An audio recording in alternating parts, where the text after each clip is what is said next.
जिस मनोरथ से ये भागवत कथा हमने आयोजन किया है, इस मनोरथ की पूर्ति हो, ऐसी प्रार्थना करते हुए आए सभी हमारे पीछे दोहराइए। ओम नमो भगवते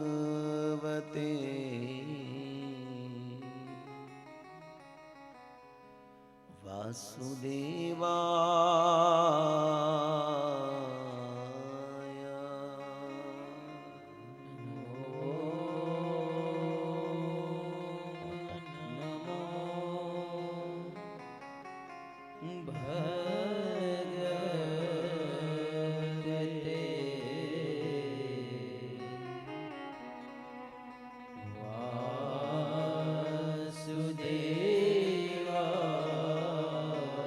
ओम नमो भगवते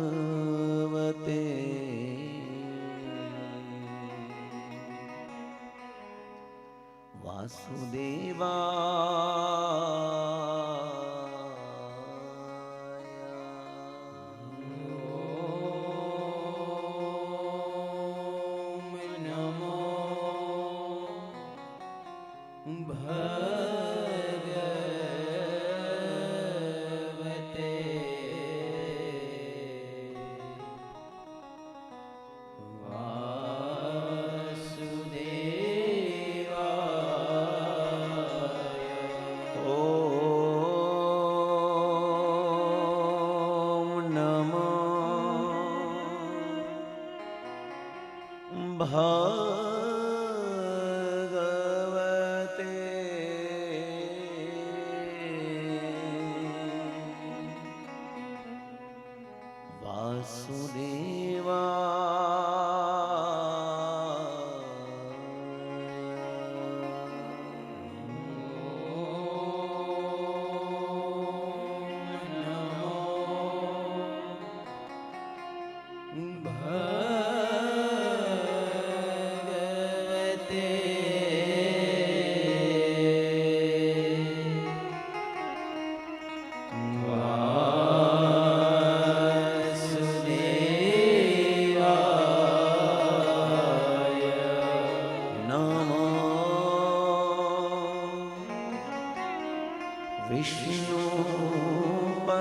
विष्णुपदाय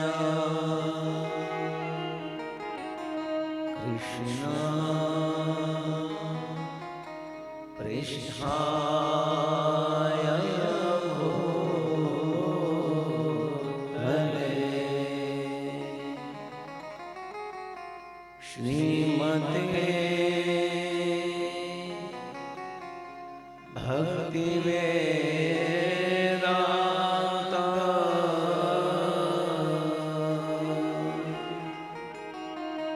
स्वामी इति नामिने।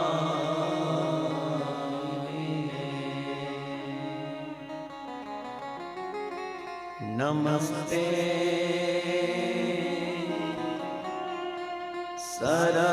सरस्वती देवी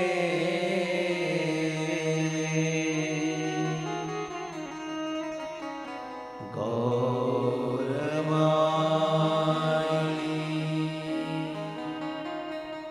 प्रचारिणे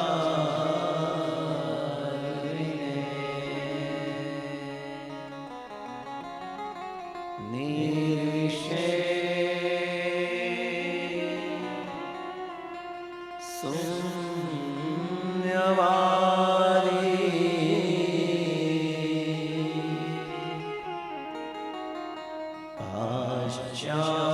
पाश्चात्य देशतारिणे।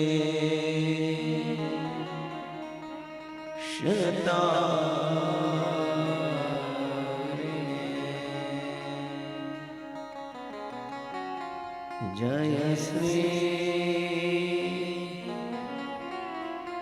कृष्ण चैतन्य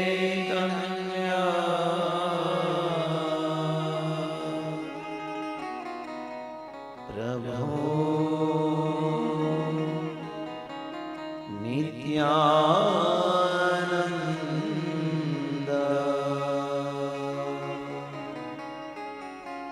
श्री अद्वैत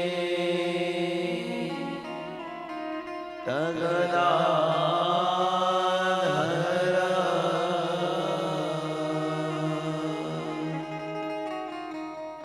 श्रीवासादि श्री गौरभक्तवृंद।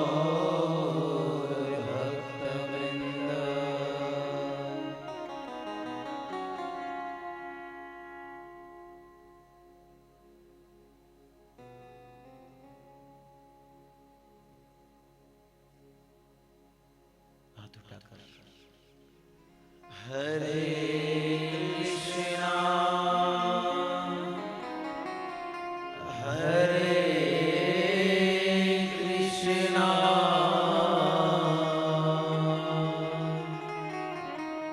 कृष्णा कृष्णा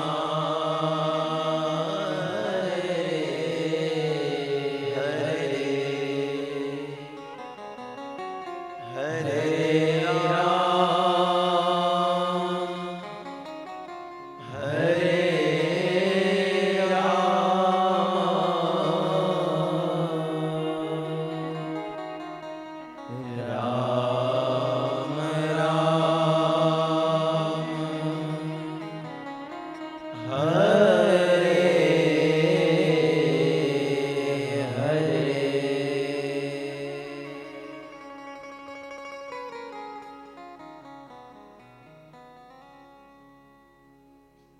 हरे कृष्ण हरे कृष्ण। जय स्वामीनारायण। जय राम जी की।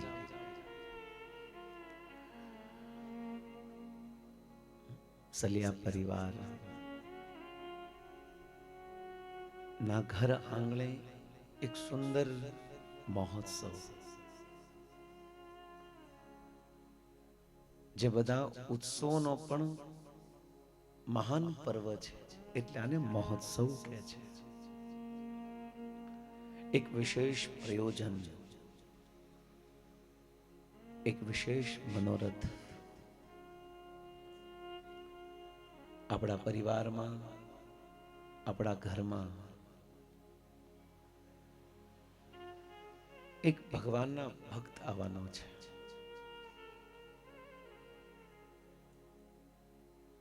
એક ભગવાનના અંશ આવશે। એ મનોરથથી આપણે આ 7 દિવસ ભગવાનના ચરિત્ર, કંઈક ભગવાનના અવતારો, કંઈક ભગવાનના ભક્તના અવતારો, એના જન્મ વિશે સાંભળશું। એક માનું કર્તવ્ય શું હોય, એક પિતાનું કર્તવ્ય શું હોય, એક પરિવારનું કર્તવ્ય શું હોય। અને ભાગવતને કેન્દ્રમાં રાખીને અમારા આચાર્યગણ, સંતગણ, ઇસ્કોન સંસ્થાપક આચાર્ય ભક્તિવેદાંત સ્વામી શ્રી પ્રભુપાદજી અને એમના કૃપાપાત્ર અનેક શિષ્યોના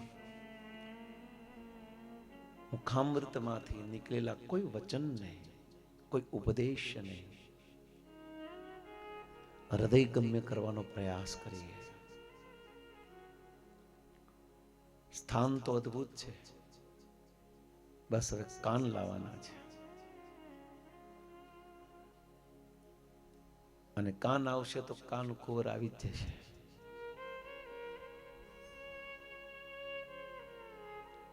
आइए हम भागवतना प्रथम दिवसे महात्मय होय, पण आ महात्मयमां पण जन्मनी कथा ज आवे छे। આપણો સાર શ્રીમદ ભાગવત જન્મદાત્રી કથાને સાર્થક કરવાનો એક નાનો એવો પ્રયાસ. આ 7 દિવસ ખૂબ ધ્યાનથી, મનથી, કાનથી, જ્ઞાનથી, સ્મરણથી, ચિંતનથી, મનનથી હરિકથાને હૃદયગમ્ય કરવાનો પ્રયાસ કરીએ.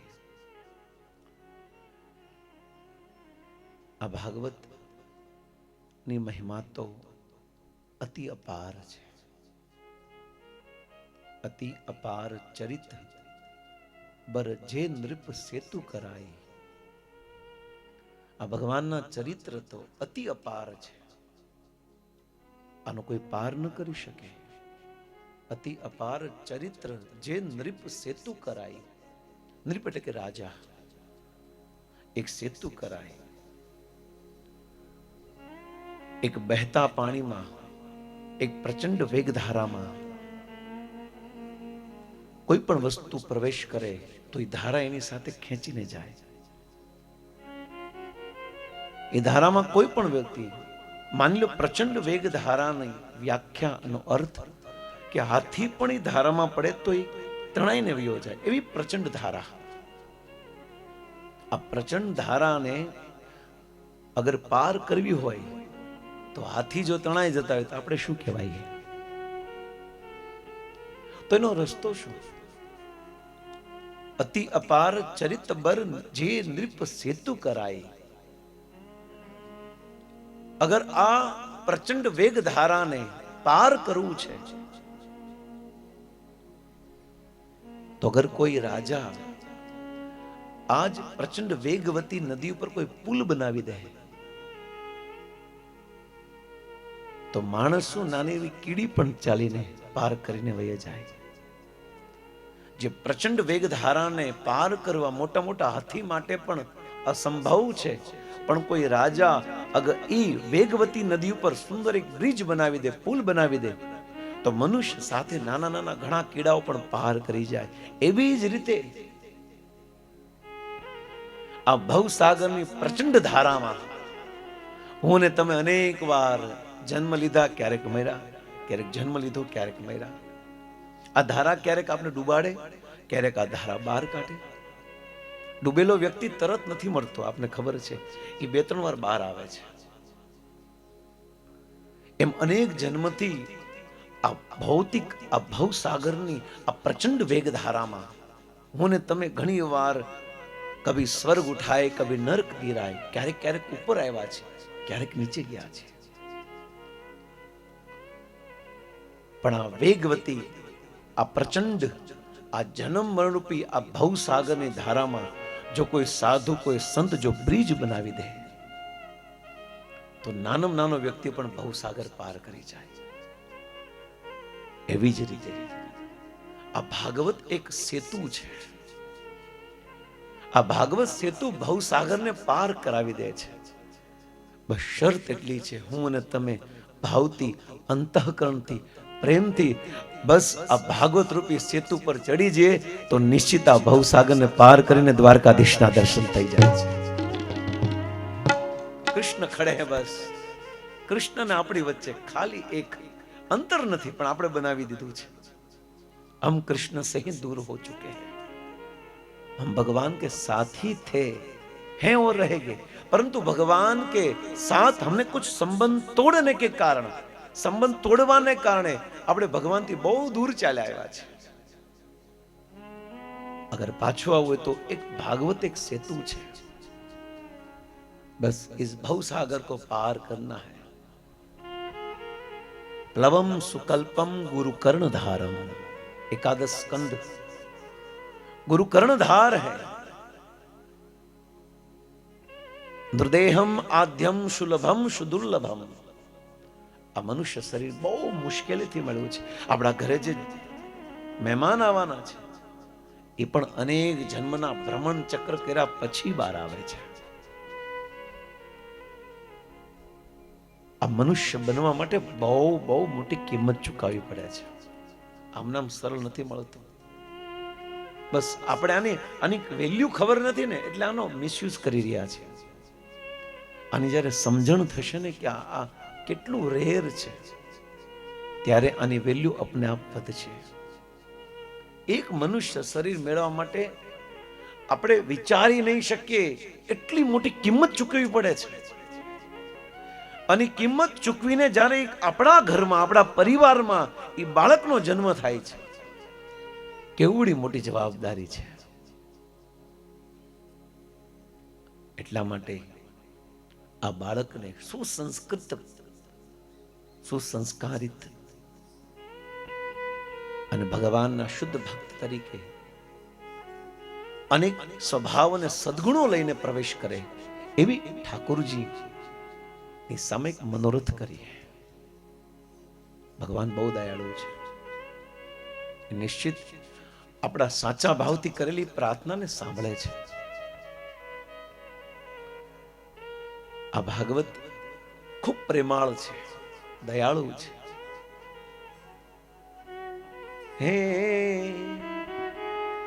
કરુણાના કરનારા,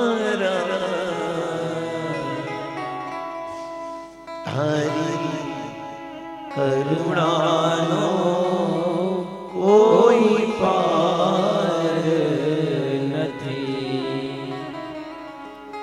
હે કરુણાના કરનારા, તારી કરુણાનો કોઈ પાર નથી. સંકટના હરનારા, તારી કરુણાનો કોઈ પાર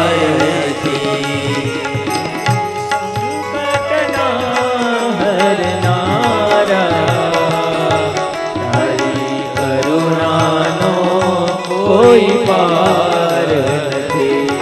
મેં પાપ કર્યા છે,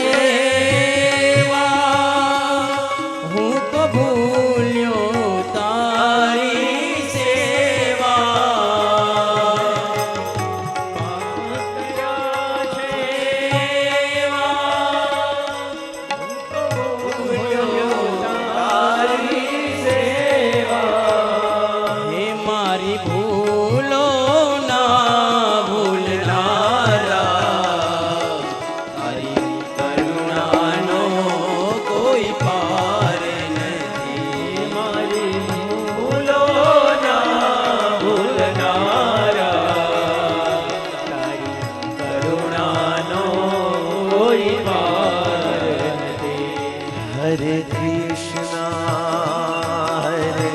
કૃષ્ણ કૃષ્ણ કૃષ્ણ હરે હરે રામ રામ રામ હરે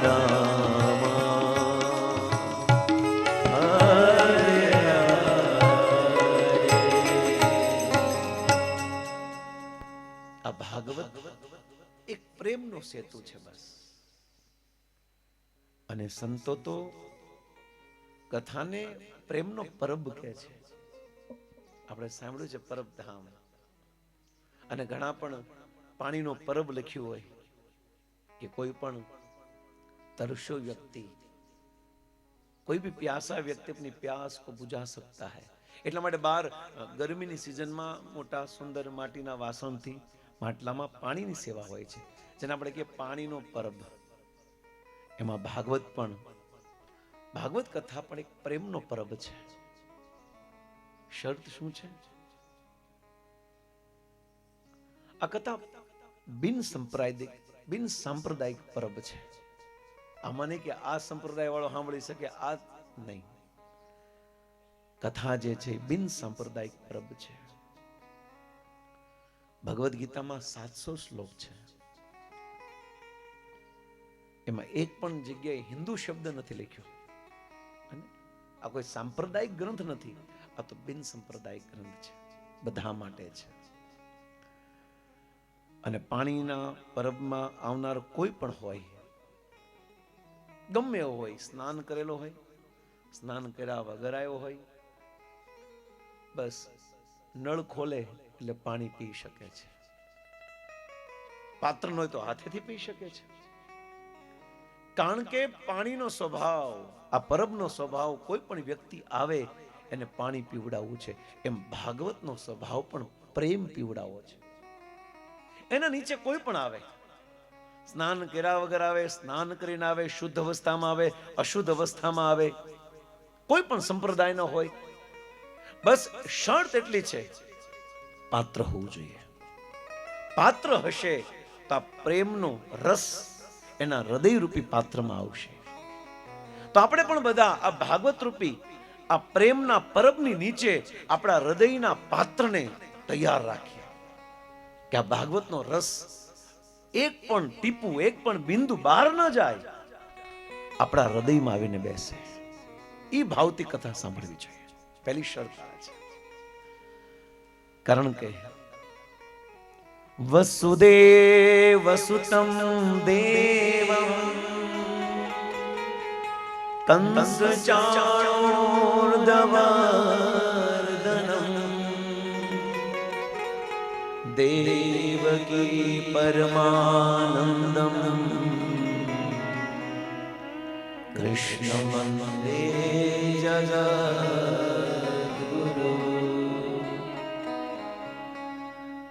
જન્મથી જ આપણે કનૈયાની માળા પહેરીને આવ્યા છીએ. કૃષ્ણ વંદે જન્મ જાતિયમ કૃષ્ણ કે હે થે ઓર રહેગે.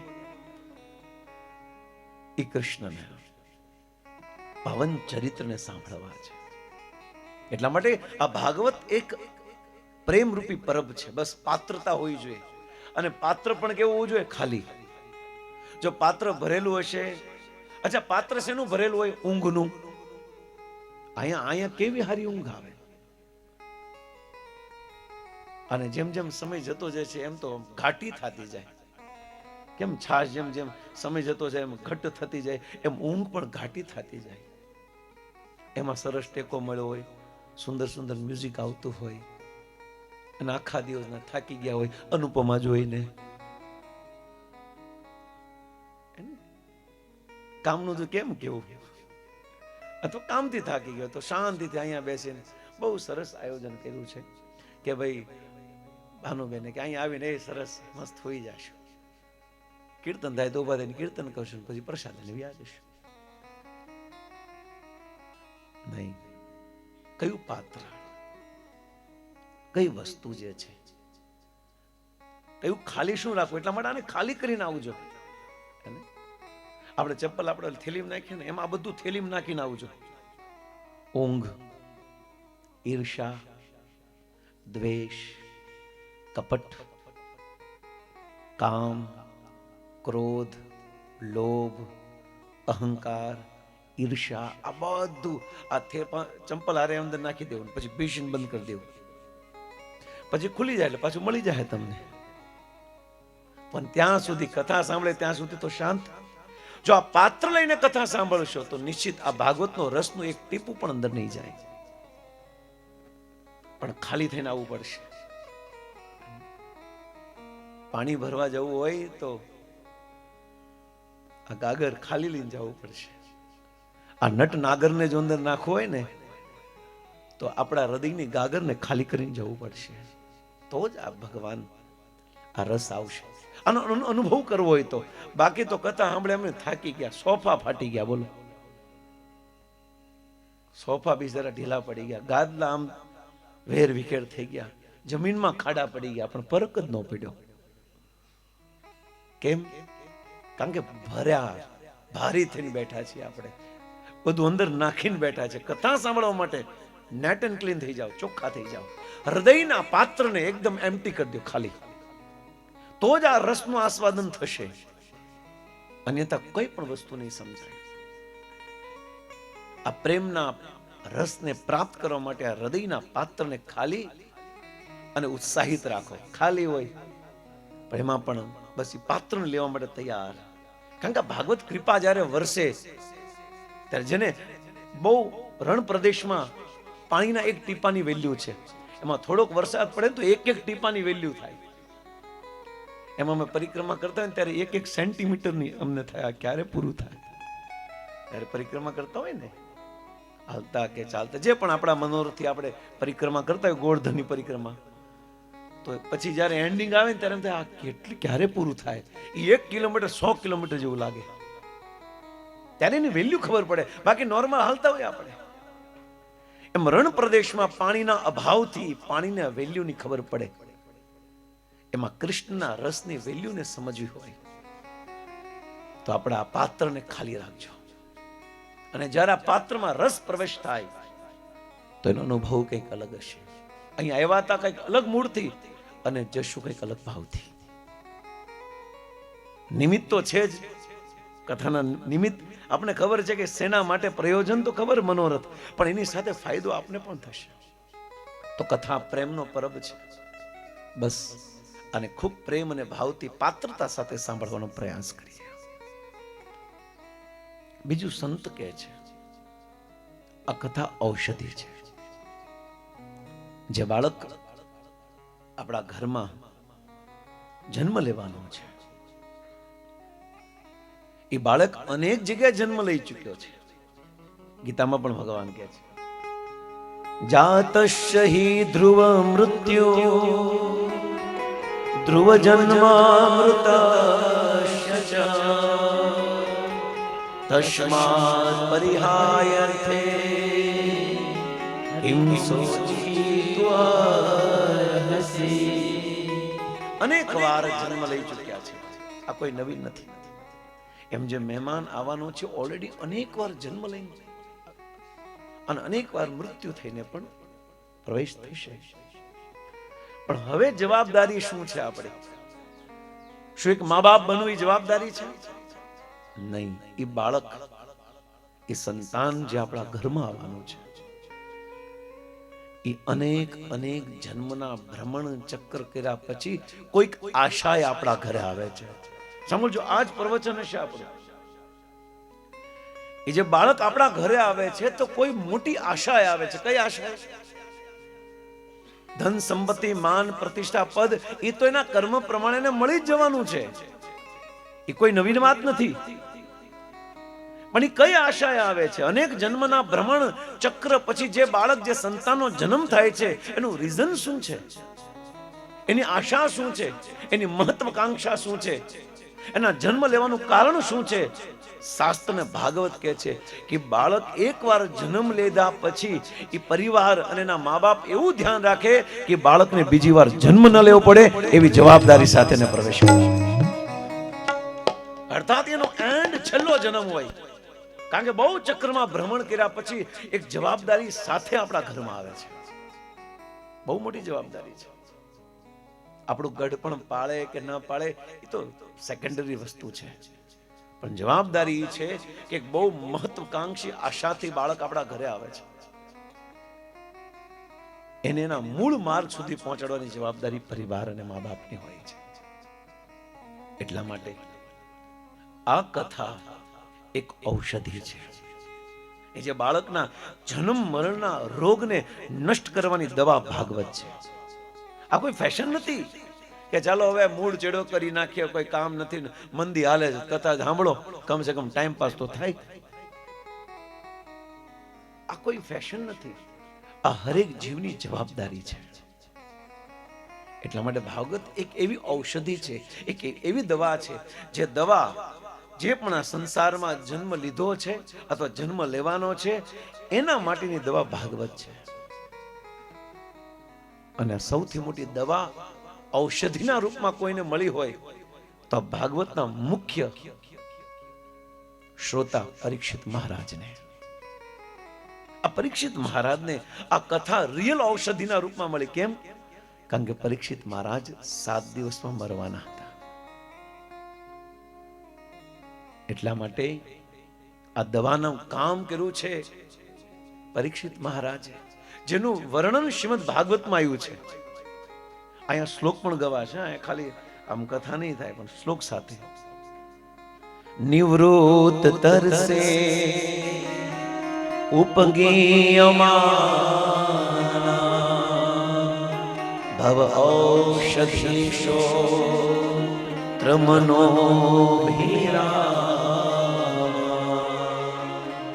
કહ ઉત્તમ શ્લોક કગુણા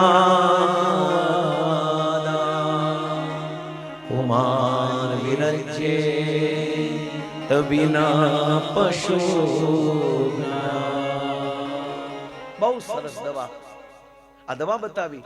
પરીક્ષિત મહારાજે બહુ દવા શોધવાનો પ્રયાસ કર્યો કે મારે મરવાની દવા શોધવી છે. અને બહુ બધા ડોક્ટરો પણ આવ્યા, મોટા મોટા એજ્યુકેટેડ, ભણેલા ગણેલા, ધ્યાન કરેલા, સિદ્ધ થયેલા, મુક્ત થયેલા, તપસ્વી, દેવર્ષિ, મહર્ષિ, આવી મોટી મોટી સંખ્યામાં લોકો આવ્યા આવા જ જંગલમાં. અને પરીક્ષિત મહારાજને એક રોગ હતો. કયો? 7 દિવસમાં મરવાનો. અને આપને બધા રોગ તો ઈ છે, એ જ રોગ છે. એ રોગની દવા શોધવા માટે પરીક્ષિત कुछ ऐसे स्थान पर आए, अनेक अनेक वैद्य डॉक्टरों ने अनेक अनेक औषधि का निरूपण किया, परंतु परीक्षित महाराज ने कोई प्रैक्टिकल न लागी. बहु બધા જ માર્ગ બતાવી દીધા. સોમવાર લેવો, મંગળવાર, બુધવાર, ગુરુવાર, શુક્રવાર, શનિવાર, બધું જ. લાલ દોરો, લીલો દોરો, કાળો દોરો, બધું જ. આ બાધા, આ બાધા, આ બાધા, બધું જ. મોળા કટ, ખારા કટ, તીખા કટ, બધું જ આવી ગયું. જેટલા જેટલા વિધિ વિધાન હતા શાસ્ત્રમાં, જેટલા, આ બધા જ વિધિ વિધાનનું પ્રસ્તાવ પરીક્ષિતની સામે દુનિયાના મોટા મોટા ડોક્ટરોએ કર્યો. પ્લીઝ એક્સેપ્ટ કરો. આ બહુ દવા ફળી છે, આ દવા બહુ ફળી છે, પણ પરીક્ષિતને આ પ્રેક્ટિકલ ન લાગી. આ સુચારુ રૂપમાં જીવનમાં ઉતારી શકાય એવી ન લાગી. તો ક્યાં કરે? અને ત્યારે સુખદેવજી આ દવા આપી. રિયલ ડોક્ટર સુખદેવ, જેની કોઈ ક્લિનિક નહોતી, જેનું કોઈ હોસ્પિટલ નહોતું, જેનું કોઈ ટેબલ પણ નહોતું. બસ એક ઘૂમના ફિરને વાલા એ સાધક થા, વિરક્ત ચૂડામણી થા, જેને સંસારની કોઈ પરવા નથી. એને માત્ર પરવા કૃષ્ણની છે. આ જગતમાં જે પરવા સંસારની કરે છે એને ભગવાન હારે કાંઈ લેવા દેવા, પણ જે ભગવાનની પરવા કરે છે ને સંસાર હારે કાંઈ લેવા દેવા નથી.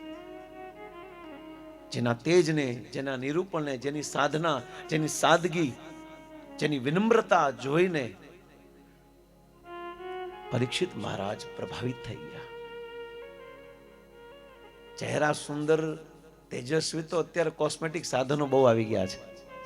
ગમે એવા કાળા ઠીકરા જે હોય તો કાળા હોય તો ઠીકરા સાફ કરી ધોળા થઈ જાય. આપને તો આ બેનને મહિના પહેલા, 2 મહિના પહેલા જોયા હતા, પાકો કલર તો આ પડ ક્યારે ચડી ગયું. આ બહુ પરિવર્તન છે. નહીં, જેની સાદગી જ સાધના છે, જેનો પ્રેમ જ વૈરાગ્ય છે, જેનું ભજન જ સ્વભાવ અને આદત છે, આવા સાધક જીવનના બધી સમસ્યાનું સમાધાન લાવી શકે છે. બસ બાકી તો બહુ અઘરું છે. બાકી તો બધા આલુ ચાલુ તો બહુ બધા વાળા છે, પણ વાસ્તવિક સાધના આ છે. જી ગુરુજી मार्ग बताइए. भव औषधे श्रोत्र मन, ये लीजिए मेडिसिन. क्या? कह उत्तम श्लोक गुणानुवादात. कृष्ण कथा ही आपकी मेडिसिन है. એ ભાગવત કથા ही તમારી દવા છે. હવે દવાનું સેવન કર્યું ટાઈમસર, ડોક્ટરે કીધું એ પ્રમાણે જ આપણે બસ ચૂકી જઈએ છીએ. આપણે આપણા સમયના સગવડ પ્રમાણે સાંભળીએ છીએ. બાકી ભાગવત તો નિત્યમ ભાગવત સેવયા. શીલ પ્રભુપાદજી કહેતા ભાગવત 7 દિવસની ન હોય, ભાગવત તો જીવનની અંતિમ શ્વાસ સુધી હોય છે. ભાગવતને કોઈ, કૃષ્ણને કોઈ બાંધી ન શકે એમ ભાગવતને કોઈ બાંધી ન શકે. ભાગવત નિત્યમ છે હંમેશા. એટલા માટે શીલ પ્રભુપાદજીએ ઇસ્કોન મંદિરના વિશ્વભરમાં જેટલા પણ મંદિરો છે, આ બધા જ મંદિરોમાં સવારે ભાગવતમ ક્લાસ હોય છે. જ્યારે આપણે બરાબર સવારે ખેંચતા હોય આ શિયાળાના, ત્યારે સવારે ભાગવતમ ક્લાસ ચાલુ હોય છે. બ્રહ્મ મુહૂર્તમાં 16 માળા બધા ભક્તો સાથે બેસીને કરતા હોય 5:15 થી 7 વાગ્યા સુધી. અને 7 વાગે શૃંગાર દર્શન કર્યા પછી 7:15 7:30 ભાગવતનો ક્લાસ થાય, પોણો કલાક એક શ્લોક ઉપર. તો આ ભાગવત છે 7 દિવસ. તો આ દવા આપી, આ મેડિસિન. અચ્છા, હવે આ મેડિસિન દવા લેતા લેતા લેતા આ તો પાકો દર્દી હતો. એને બહુ સારો પ્રશ્ન કર્યો આપણા પક્ષથી, આ સંસારના લોકોના પક્ષને લઈને એને અદ્ભુત પ્રશ્ન કર્યો કે પ્રભુ, હે ગુરુદેવ, હે બાદરાયણી, હે વ્યાસનંદન, હે સુખદેવજી, મારો એક પ્રશ્ન છે તમને. જી બોલો. તમે મને 7 દિવસમાં હું મરવાનો છું એની દવા તો આપી દીધી ભાગવત, પણ જેને મરવું જ ન હોય, જેને બીજી વાર આ ચક્રમાં ફસાવું જ ન હોય, એના માટેનું કોઈ ખરી? આ રોગ જ ન થાય, આ જન્મ મરણનો રોગ જ ન થાય એની કોઈ રસી ખરી, વેક્સિન ખરી? આપણે નાના હતા ત્યારે આપણે ખબર છે, રસી ને પોલિયો આપણે બધા, જેના કારણે મોટા થઈને રોગ ન થાય, નાનપણથી આપણે રસી લેતા. તો આ જ પ્રશ્ન સુખદેવજીએ કર્યો, પરીક્ષિતે કર્યો. હે સુખદેવજી, તમારી પાસે બીજી વાર આ જન્મ મરણના ચક્રમાં ફસાઈએ નહીં એની કોઈ રસી ખરા, વેક્સિન છે? કોરોનાની હતી એવી કોઈ? કેમને કોરોના થાય જ નહીં, એમાં કાળ અમારા જીવનમાં જ ન આવે, આ બીજી વાર મારે જન્મ ન લેવો પડે અને વારંવાર મરવું ન પડે એની કોઈ વેક્સિન બની છે ખરી? સુખદેવજીને કહા, પ્લીઝ કૃપા કરીને કહો, એને ક્યારે લેવી, કેટલી લેવી, કેટલા ટાઈમે, કોની સાથે લેવી, બધું કહો. અને ત્યારે વેક્સિનનો જવાબ આપે છે. કઈ છે રસી? સતામ પ્રસંગા મમ વીર્ય સંવિદો ભવાતિ હત કર્ણ રસાયણ કથા તજોષણવા અપવર્ગવર્મણી શ્રદ્ધારતિર્ભક્તિ અનુક્રમયિષ્યતિ. કેટલો સરસ ઉપાય! હે પરીક્ષિત, આનો ઉપાય છે. મમ વીર્ય સંવિદ, મારી જે યશને ગાવાળી કોઈ કથા સાંભળે છે, રસાયણ કથા, એ રસને સાંભળે છે, તો ધીરે ધીરે ધીરે અપવર્ગ વર્તમની એનું લેવલ ઊંચું આવે છે. એ આ જગતમાં નહીં રહે, પણ ધીરે ધીરે ધીરે કરતા કરતા ઉપર ઉર્ધ્વ ગચ્છન્તિ સત્રસ્થા મધ્ય તિષ્ઠન્તિ રાજસા જગન્ય ગુણ વૃતિષ્ઠા અધો ગચ્છન્તિ તામસા. ગીતામાં શ્લોક છે, સત્વગુણ, રજોગુણ અને તમોગુણ ના લોકોની ગતિનો, જે સત્વગુણ હોય એની ઉર્ધ્વ ગતિ હોય. મધ્ય તિષ્ઠન્તિ રાજસા, જે રજોગુણ વાળા છે એ મધ્ય લોકમાં રહે છે, પૃથ્વી લોકમાં. અને જગન્ય ગુણ વૃતિષ્ઠા, અને જે પાપમય કર્મ કરે છે, અધો ગચ્છન્તિ તામસા, એ તમોગુણમાં જાય છે, એ નરક લોકમાં, પાતાળ લોકમાં જાય છે. ઉર્ધ્વ ગચ્છન્તિ કર્યું હોય તો રસાયણ કથા, આ કથા સાંભળવી પડશે. તો જેને રોગ થયો છે એના માટે પણ કથા દવા છે, અને જેને રોગ નથી કરવો એના માટે પણ રસી કઈ છે? કથા. પણ હવે ત્રીજો પ્રશ્ન વિદ્વાન સમાજમાં અને પ્રેમી સમાજમાં ઉઠ્યો કે ઠીક है, सुन लिया कि जिनको रोग हुआ है उनके लिए दवा भागवत कथा है, और जिनको रोग नहीं करना है, ये जन्म मरण का रोग नहीं करना है, उनके लिए भी औषधि ये रसी रसायण कथा है. પણ જેને 24 કલાક કૃષ્ણના નામમાં રહેવું છે, 24 કલાક જેના નસ નસના શ્વાસ શ્વાસમાં કૃષ્ણ સિવાય કોઈને પ્રાપ્ત નથી કરવા, જેને કણ કણમાં ક્ષણ ક્ષણમાં કૃષ્ણ સિવાય કોઈ નથી દેખાતું, એના માટે કથા શું છે? જે ભગવાન વગર નથી રહી શકતો, જે રાત્રે સૂવે છે છતાં પણ કૃષ્ણ કૃષ્ણ કરે છે, રાધા રાધા કરે છે. કોણ એ અવસ્થા પ્રાપ્ત કરવા માટે શું એ અવસ્થા આ ભાગવતમાં પ્રાપ્ત થઈ શકે ખરી? कृष्ण भी द्वारिका में सोते समय जब सो जाते हैं ત્યારે એ પણ સુતા સુતા રાધા રાધા કરે છે. રોતા રોતા આંખમાંથી અશ્રુધારા પ્રવાહિત થાય છે. કેટલો કેટલો ગહેરો પ્રેમ છે રાધા અને કૃષ્ણનો, કેટલો અઘરો પ્રેમ, કેટલો સ્વચ્છ પવિત્ર પ્રેમ છે. અને જેનો સ્વચ્છ પવિત્ર પ્રેમ હોય ને, એ જેને પ્રેમ કરે છે એની વગર રહી જ ન શકે. દ્વારકામાં જ્યારે સોય છે ત્યારે કૃષ્ણ રાધા રાધા કરે છે. એ સંસ્મરણો યાદ આવે છે. હે નંદ બાબા, હે યશોદા મૈયા, યશોદાને યાદ કરે છે, નંદ બાબાને યાદ કરે છે. આ પ્રેમની પરાકાષ્ઠા છે. जो जागृत अवस्था में तो वो कृष्णमय होता है, पर જ્યારે સુપ્ત અવસ્થામાં હોય ત્યારે પણ એ કૃષ્ણનો પ્રેમ ઓર વધે છે. જાગૃત અવસ્થામાં તો માન લો કે ભગવાન દેખાય, શાસ્ત્ર દેખાય, હરિનામ દેખાય, ભગવાનના તીર્થ સ્થાન દેખાય. દ્રષ્ટિ જ્યારે ખુલ્લી હોય તો એ દ્રષ્ટિથી અનેક ભગવાનની લીલાના સંસ્મરણો જોઈ શકાય, સાંભળી શકાય, અનુભવ કરી શકાય, સ્પર્શ કરી શકાય. પર જબ હમ સુપ્ત અवस्था में हो, જ્યારે આપણી સુપ્ત અવસ્થા હોય, બસ સબ ઇન્દ્રિય શાંત હો ગઈ હો, ત્યારે જેનું મન કૂદકા મારે કૃષ્ણને પકડવા માટે, એ ભક્તિની શ્રેષ્ઠ પરાકાષ્ઠા છે. આ ભજનનું શ્રેષ્ઠ બળ છે. બસ કે એ સૂતો હોય ત્યારે પણ કૃષ્ણને પકડવા માટે દોડે.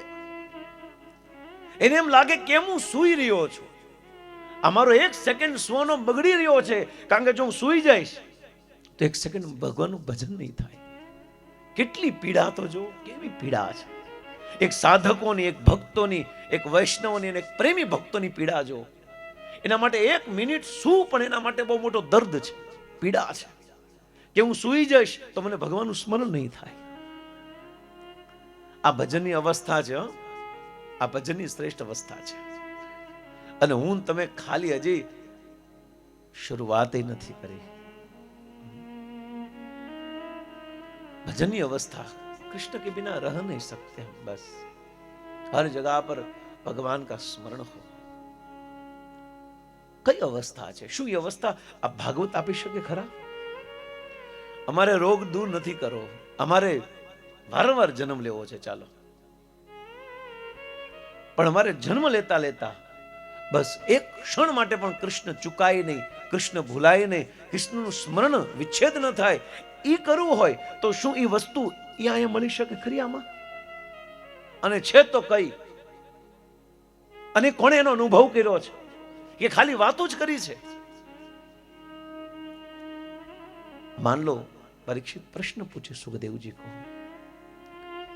कि क्या ऐसा अनुभव हो सकता है ये व्यक्ति नींद में भी चिल्ला चिल्ला कर रोता हो?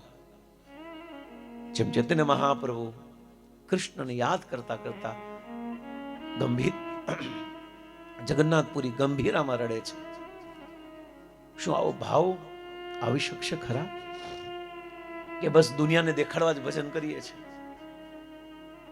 દુનિયાને દેખાડવાનું ભજન લોંગ ટાઈમ હોય જ નહીં, એની શોર્ટ લાઈફ હોય, પણ લોંગ લાઈફ સાચા ભાવથી ભજન કરવું પડશે આપણે. એ પરાકાષ્ઠા કોણે પ્રાપ્ત કરી છે? એ ભજનના લેવલ, એ ઉત્કૃષ્ટ ઉન્મત્ત ઉજ્જવલ રસ, એ માધુર્ય રસ, એનો અનુભવ કોઈ કર્યો છે ખરા જીવતા જીવિત? ચલો પરીક્ષિતને કિયા, देवहूतिनी देवहूति मां देवहूतिना पुत्र कर्दमने अनुभव किया अच्छा, पण आनो अनुभव कोई कर्यो छे खरो?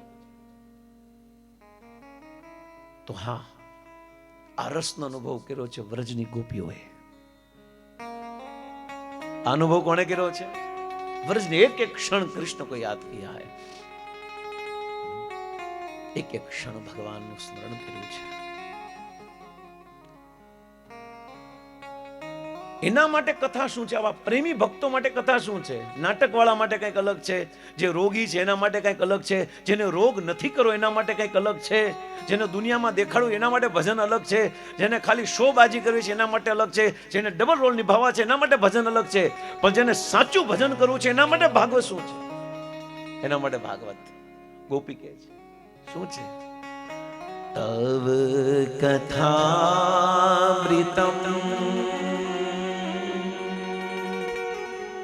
તપ્ત જીવનમ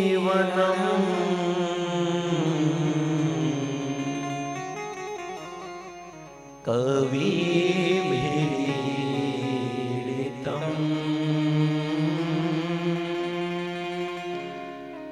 કલશાપહમ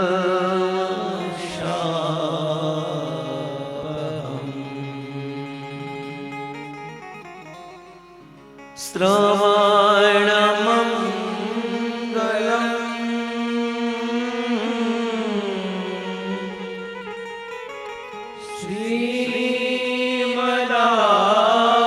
શ્રીમદાદતમ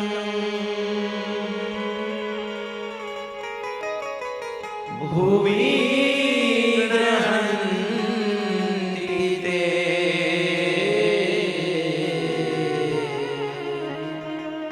ભૂરિદા જના ભુવિ ગૃહન્તિ તે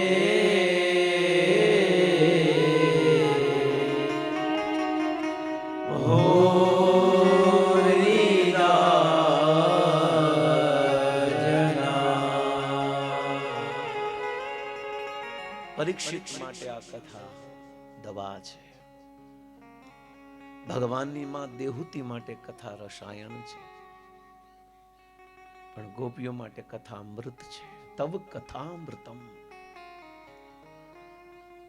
અમૃત વગર મૃત વ્યક્તિ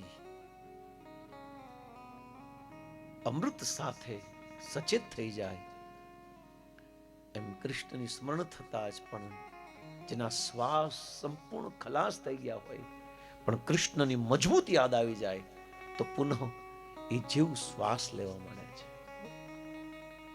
તો કથા એક ઔષધિ છે, એક દવા છે, એક રસાયણ છે. અને શ્રેષ્ઠ ભાષામાં કહેવાય તો કથા અમૃત છે. એ અમૃત છે બસ. ભાગવતનું મહાત્મય પદ્મ પુરાણમાં છે. બડા બડાઈ ના કરે, બડા ના બોલે બોલ, હીરા મુખ સે ના કહે લાખ હમારા મોલ. સ્વયં ભાગવતમાં ભાગવતની મહિમા નથી, પણ સ્કંદ પુરાણ અને પદ્મ પુરાણમાં છે. સચિદાનંદ રૂપાય વિશ્વોત્પાદિ હેતવે તાપત્ર વિનાશાય શ્રી કૃષ્ણાય વયમ નમઃ. સંક્ષિપ્તમાં, કારણ કે આપણે ભાગવત જન્મદાત્રી કથા સાંભળવી છે, છતાં પણ આ બધા સ્ટેશન લેતા જવા છે. કોઈ ચૂકવું નથી, પણ જે સ્ટેશન સારું લાગીને ઊભું રહી જવું છે. કેમ આપણે ધોળકિયા પરિવાર ગયા હતા ઋષિકેશ, હરિદ્વાર, અને મથુરા આવ્યું તે ઊભા રહી ગયા. સ્ટેશન સારું રહી ને ઊભા રહી જાવ. એમાં ભાગવત કથા સાંભળતા સાંભળતા કોઈ સ્ટેશન અચ્છા લાગે વહાં પર ઉભી જાઓ અને એનો અનુભવ કરો. અને અનુભવ કર્યા પછી પાછા બેસી જાઓ. જો ત્યાં કઈ કઈ વસ્તુ મળે છે, કઈ સારી વસ્તુ મળે છે, શું જોયું.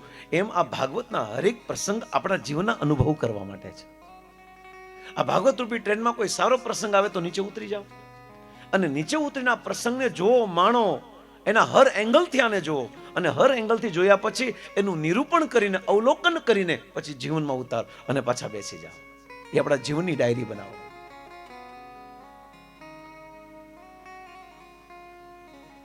ભગવાન કૃષ્ણનું સ્મરણ કર્યું છે. સચિદાનંદ રૂપાય વિશ્વોત્પાદિ હેતવે શ્રી કૃષ્ણાય વયમ નમઃ. ભગવાનને પ્રણામ કરીને વ્યાસે ભાગવત લખવાનું શરૂ કર્યું છે.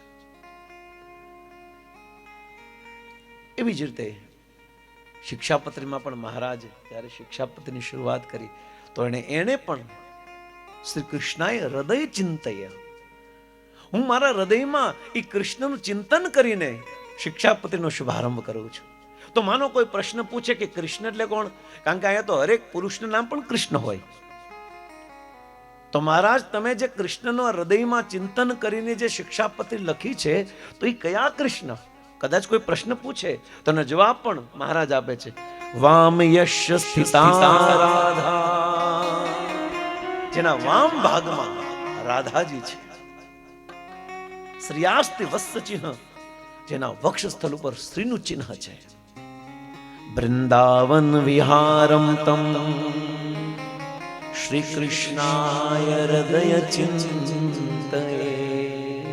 પહેલો શ્લોક શિક્ષાપત્રીનો.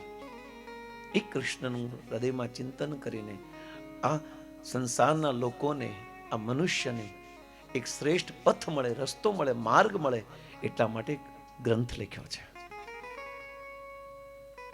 અને એ છે અદ્ભુત શિક્ષાપત્રી. આની શરૂઆત કૃષ્ણનું સ્મરણ કરીને કર્યું છે. કોઈ પણ ગ્રંથ ને શરૂઆત એના અધિકાષ્ટાનું સ્મરણ કરીને થાય છે. એટલા માટે ભાગવતની શરૂઆત પણ શ્રી કૃષ્ણાય વયમ નુમઃ. ભગવાન કૃષ્ણને અમે બધા જ પ્રણામ કરીએ છીએ અને પછી ભાગવતનો શુભારંભ કર્યો છે. અને પ્રણામ પણ 9 પ્રકારની ભક્તિમાંથી વંદન ભક્તિ છે. એટલા માટે આપણે પણ આવીએ ત્યારે ભાગવતને પ્રણામ કરીએ, ભગવાનને પ્રણામ કરીએ. અને વ્યાસપીઠ ઉપર અગર વક્તા ન આવ્યા હોય તો પ્રદક્ષિણા કરીએ, જાય પછી પ્રદક્ષિણા કરીએ. કારણ કે અહીંયા સાક્ષાત ભગવાનની સ્થાપના થઈ છે. આ કોઈ ચોપડી નથી, આ સાક્ષાત ભગવાન છે. એટલા માટે પ્રણામની પણ ઘણી પદ્ધતિઓ છે. મેં તમને કીધું ગોપી ગીત ઉપર હર વર્ષે હું કથા કરું છું રાધાકુંડમાં. આ વર્ષે પણ પુરુષોત્તમ માસમાં છે. એમાં એક શ્લોક ચોઈસ કર્યો છે, પ્રણત કામદમ. બહુ અદ્ભુત શ્લોક છે, જેની બહુ ગહેરાઈ પૂર્વક ચિંતન કરવું છે. 13મો શ્લોક છે લગભગ. તો એમાં પણ નમન આવે છે, પ્રણામની પદ્ધતિ, શરણાગત, પ્રણત પાદ, પ્રણત દેહીના પણ આવે છે અને પ્રણત કામદમ. 2 જગ્યાએ ગોપી ગીતમાં બંને શ્લોકમાં પહેલી લાઈનમાં આવે છે. એક પ્રણત દેહીના અને એક પ્રણત કામદમ. ગોપીએ કેવી છે? પ્રણત કામદમ. એની કામના છે, એની પાસે કઈ કામના, શું કામના છે? ગોપીએ શું કામના કરી છે? પ્રણત, પણ ઈ કામના પણ પ્રણત સાથે કરી છે. પ્રણત યાની શરણાગતિ. પ્રણત મીન્સ શરણાગતિ. એ શરણાગતિના લેવલ જે ભક્તિનો ઠાકોરે બતાવ્યા છે અને અનેક આચાર્યો બતાવ્યા છે, એનું વર્ણન એ પ્રણત છે, પ્રણામ. આ ભાગવતના વિષયમાં સુતજી 88,000 ઋષિ મુનિઓને ખૂબ સુંદર બતાવી રહ્યા છે. કારણ કે સોનક આદિ સુતજીને પૂછે છે કે હે પ્રભુ, અજ્ઞાનના અંધકારમાંથી મુક્ત થયેલા જીવ માટે શું કરવું જોઈએ? તેનો જવાબ છે એને ભગવાનની કથા સાંભળવી જોઈએ. અને ભાગવત તસ્માદ ભારત સર્વાત્મા ભગવાન ઈશ્વરો હરિ, સ્વયં ભગવાનની કથા સાંભળવી.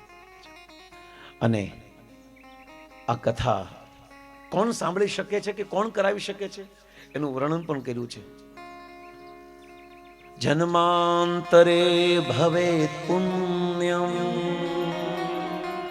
તદા ભાગવતમ લભે. જન્માંતરે એટલા માટે મેં કીધું આ કોઈ આયોજન વર્ષનું કે મહિનાનું કે ક્ષણોનું નથી.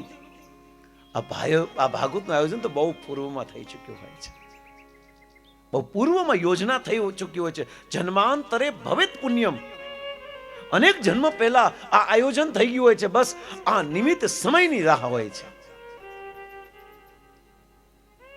અને ભાગવતના સમયે જ્યારે ભાગવત કથા કરવાની જ્યારે મનોરથ કરે ને, એ સમજી લેવું જોઈએ કે ઉપર નોંધાઈ ગયેલી છે. બાકી આમ આપણે કથા સાંભળતા હોય લાઈવ ટીવીમાં કે આમ બહુ સારી કથા કરે છે બાપુ, હાલો એમની પાસે તારીખ લેવા જઈએ, એમ નહીં. કથા સાંભળ્યા પછી વ્યાસપીઠ ઉપર આવીને કંઈક કથા સાંભળતા સાંભળતા અંદર મનોરથ થઈ જાય કે યાર આપણે કથા કરવી છે. આ કથા યોજના મારો મનોરથ 100%, પણ આ મનોરથ બહુ પૂર્વથી ચાલુ હોય છે. જન્માંતરે ભવેત પુણ્યમ તદ ભાગવતમ લભેત. ઈઝી નથી. આ કોઈ પૈસાથી, સ્થાનથી કે એનાથી નથી થતી. આ તો જન્માંતરે ભવેત પુણ્યમ, અનેક જન્મના પુણ્ય કર્મ, એક નહીં, બે નહીં. એનો મતલબ આ ભાગવત કથાનું આયોજન એક નહીં, ઘણા વર્ષો પહેલા આ બધું થઈ રહ્યું છે યોજના. આ પરિવારની, એમના પૂર્વજોની. કોઈ પૂર્વજોમાં એવો કોઈ વિરલો પૂર્વજ હોય જેની સ્મરણ, જેનું સંસ્મરણ, જેની યાદ કે મારે શુદ્ધ ભાગવત કરવી છે. આ યોજના થતી થતી થતી જ્યારે એ કેરી પાકી જાય ને તો આપણે આપ એ આંબામાંથી નીચે પડે એમ આ સલિયા પરિવારની કેરી પાકી ગઈ એટલે ભાગવત કથાનો શુભારંભ થઈ ગયો છે. આ કેરી પાકી ગઈ છે અને બહુ વાર લાગે, તરત નથી પાકતી. આ થોડું તરત થઈ જાય છે. મનોરથ તરત થઈ જાય, ઈચ્છા તરત થઈ જાય, પણ ઈચ્છા પાછળ સમય ઘણો પુરાનો હોય છે. એટલા માટે શાસ્ત્ર કહે છે જન્માંતરે ભવેત પુણ્યમ તદ ભાગવતમ, પછી ને ભાગવત મળે છે. આ કઈ આ વેચાય છે, હરેક દુકાનમાં વેચાય, મંદિરમાં જાઓ ત્યાં વિતરણ કરવામાં આવે છે, પણ ભાગવતને પ્રાપ્ત કરવી બહુ અઘરી છે. ખરીદવી ઈઝી છે, કેટલા રૂપિયાની એટલા રૂપિયા લાવો અમારે જોતી છે, પણ ભાગવતને પ્રાપ્ત કરવી બહુ અઘરી છે. અને ભાગવત તો જે પ્રેમથી સાંભળે ને એને જ પ્રાપ્ત થાય છે. કારણ કે ભાગવત પૈસાથી ના મળે, ભાગવત તો પ્રેમથી પ્રાપ્ત થવાની છે. એટલા માટે પ્રેમ સહિત ગાદી ધરું.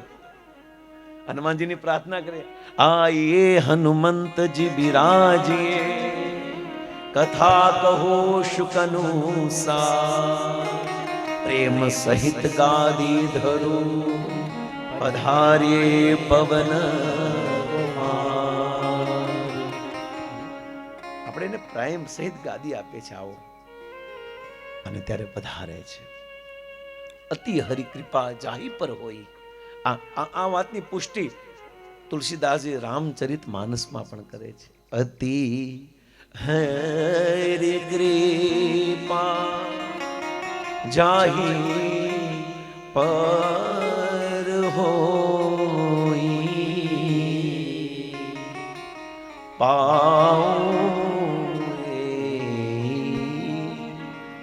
માર્ગ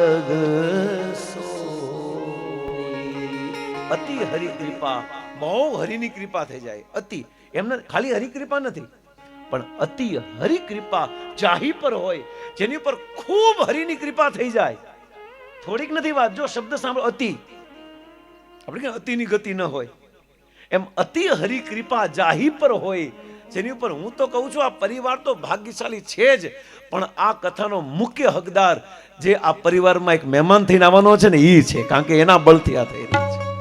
એવી કંઈક બહુ મોટું ભાગ્ય લઈને આવ્યો હશે, એનું સૌભાગ્ય બહુ હશે. કારણ કે આ પરિસ્થિતિમાં ભાગવત થાય એનો મતલબ સમજો આ સિલેક્ટેડ પર્સન છે ભગવાનનો. અને આ કલિયુગમાં ઇલેક્શન થાય, ઇલેક્શનથી નેતા ચૂંટાય, પણ ભગવાનના ધામમાં ઇલેક્શન ન થાય, સિલેક્શન થાય. ત્યાં ભગવાન સિલેક્ટ કરે. અતિ હરિ કૃપા જાહી પર હોય, એ જ તેહી માર્ગ પાઉ દેઈ એહી માર્ગ સોઈ. એ જ આ માર્ગને પ્રાપ્ત કરી શકે છે. તો બહુ ભાગ્યશાળી છે આપણે કે આવો સુંદર મનમાં મનોરથ આવી રહ્યો છે. અને આ મનોરથની શરૂઆત જેણે કરી એને પણ પ્રણામ. કારણ કે જ્યારે યત્યદ આચરત શ્રેષ્ઠમ તત્તદ એવ ઇતરતર જના,